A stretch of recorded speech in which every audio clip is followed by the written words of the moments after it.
Pegunungan Meratus membentang lebih dari 600 km dan membelah 8 kabupaten di Provinsi Kalimantan Selatan, yaitu Kabupaten Hulu Sungai Tengah, Balangan, Hulu Sungai Selatan, Tabalong, Kota Baru, Tanah Laut, Kabupaten Banjar, dan Tapin.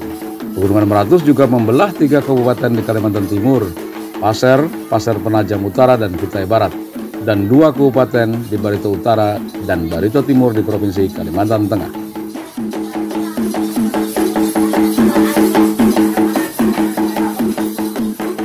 Titik tertinggi di rangkaian Pegunungan Meratus di Kalimantan Selatan berada di Gunung Halau-Halau atau Gunung Besar berketinggian 1901 mdpl di perbatasan 3 kabupaten, yaitu Kabupaten Hulu Sungai Tengah, Kabupaten Hulu Sungai Selatan, dan Kabupaten Tanah Bumbu.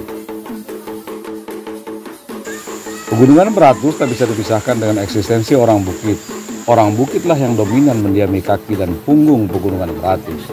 Haji Malin Krot menulis dalam disertasinya Het Adat Treh van Borneo yang terbit pada tahun 1928 membagi rumpun suku penduduk asli Kalimantan dalam 6 kelompok besar. Satu rumpun adalah Kenya, Kayan Bahau yang mendiami aliran Sungai Mahakam. Lalu rumpun kedua Oddanum. Rumpun ketiga Iban yang mendiami kawasan Pegunungan Kapuas.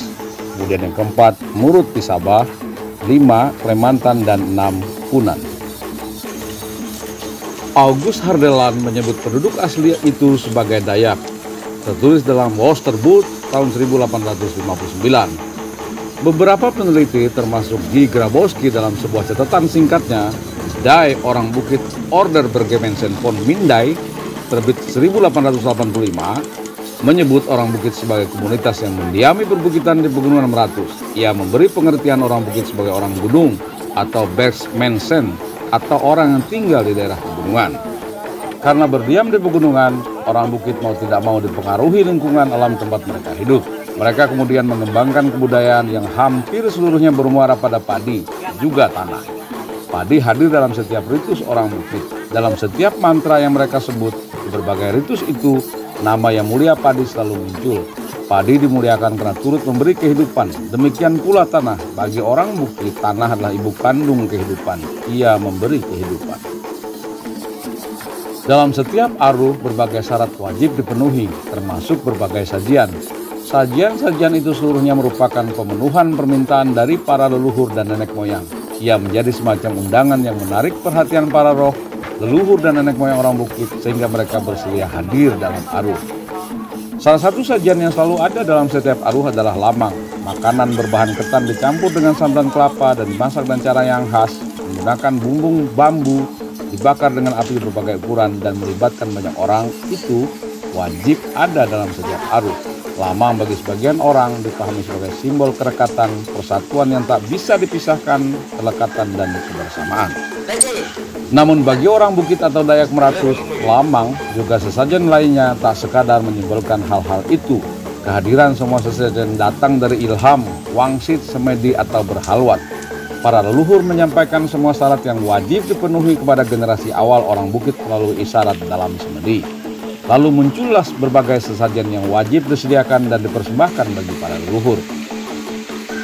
Seluruh sesajen sebenarnya menyimbolkan perwakilan diri manusia sekaligus penyerahan diri kepada Yang Kuasa. Simbol yang tersimpan dalam sesajen memiliki semua unsur dalam diri manusia. Ada air, tanah, api, dan udara. Yang semua unsur itu harus diseimbangkan, juga saling melengkapi. Nah, lamang dalam mitologi orang bukit merupakan simbol dari daging yang turut memenuhi kebutuhan manusia. Daging menjadi sumber protein. Dalam ruang lebih luas, ia adalah anugerah yang maha kuasa dan wajib dibagikan. Daging juga menjadi simbol tanah, asal dan kembalinya manusia. Jadi lamang sesungguhnya bernuansa sufistik. Ia tak lagi sekadar sebagai makanan, ia perlambang. Ia juga menjadi simbol berbagi kepada sesama, kepada hidup dan kehidupan bersama. Lamang adalah perlambang hal-hal baik yang wajib ada dalam diri manusia. Karena itu pula, lamang selalu ada kala aruh di Pegunungan Meratus digelar.